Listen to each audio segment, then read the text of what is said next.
কেমনে যে এমপি এখনো টাকা পাই না। আমি গিয়া দেখি যে রাজনীতি করতে গিয়া দেখলাম যে কষ্ট কমাই, কষ্ট তো কষ্ট আছে ওই গিয়া দেখি যে একলাই তাবিজ মারে আর এই তাবিজের কারণে আরেকলাই কাতলা মারে। এক কথা আর এক কথা।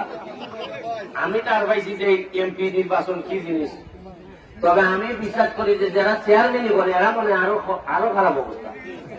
আমার এটা তো চেহারা যায় বের বাউন যায় না, অনেক মানুষ খারে চেহারা দিত, কিন্তু চেয়ারম্যানই উপজেলা চেয়ারম্যানই তার না জানি আল্লাহ মাহবুব জানে এটা হইতেছে। আমার ভাইস চেয়ারম্যান প্রার্থী কুমকুমাবা, আমি তাই যে কইম যে খালি কুমকুম নাম লিয়া হইতো না, বাক বাকুম করণ লাগবো। ঠিক বাক বাকুম করলে মানুষের দ্বারা কি সেবা টেবা করলে মানুষে আমার বিশ্বাস আমার যেহেতু 1 লাখ ভোট বেশি দিতে আপনিও কাম করলে ভোট পাইবা।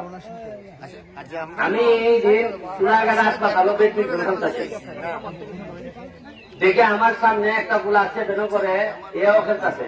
আমি কই এই তোমার বাড়ি তোমার অত ফসা কি তার উপর তোমার সোনাঘাটের ফলে তো অত ফসা হয়ে যার কথা না, তোমার বাড়ি মনে হয় সোনাঘাট না, আমার বাড়ি ফুল।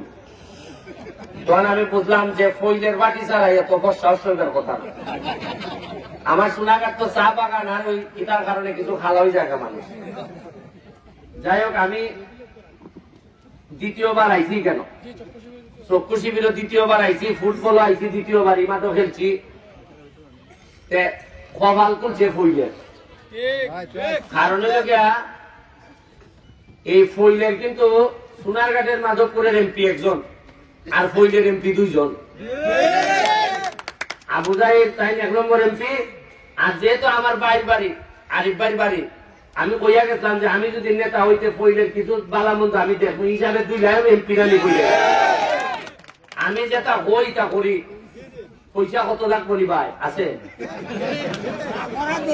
এরপরে বরাদ্দ যেভাবে আওয়াজ ধরছে ইয়া মাহবুব খাইয়া নিকলাইতে পারবো আমি।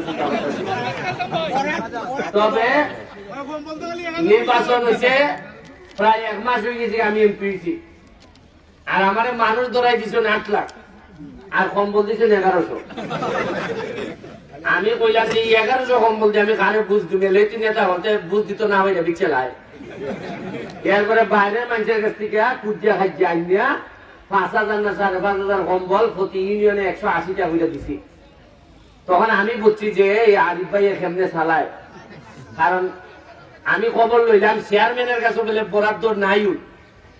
ইটা যেটা বরাদ্দ এমপি সাহেবের সাথে খাতির না থাকলে এই চেয়ারম্যান আগামীবার মনে করেন যে জামানত বাজেয়াপ্ত তুলব, কারণ কাম করার কোন সুযোগই নাই।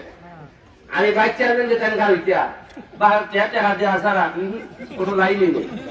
যাও কিছু বরাদ্দ আছে এমপি, এরা যে কিতা কারণে খার হয় নির্বাচনে আমি জানি না। এই আরিফ ভাই যে একটা কাম লইছে চেয়ারম্যানে না, এটা কিন্তু লন্ডন বন্ডনে বুঝে গাইরা চা পান খাইতো আর আর ওটা দিন মানুষের চলে বুঝে থাকে। আমারও ইংরেজারে পাইছে, তারে পাইছিল আগে, আমি তারটা দেখছি আমারও পাইছি ইংরেজা। সয়লা নাস্তা করছি না জোরি আইছি গুম্বালা যে খুনালো নাস্তা আছে দেখিছো খাওয়াই যায়নি। আচ্ছা যাই হোক খাওয়াই পকেটা হয়েছে। আমি আপনারা কই পড়ালেখা ছাড়া আপনার কোনো পথ নাই। এই যে অপারেশন করাইতেছেন, আজকাল যদি একটা গুলা যদি শিক্ষিত থাকতো আপনার ঘর চাকরিজীবী থাকতো কিছু যত্ন আপনি করতে পারলো না, একলা পুরি যদি শিক্ষিত থাকতো পারলো না।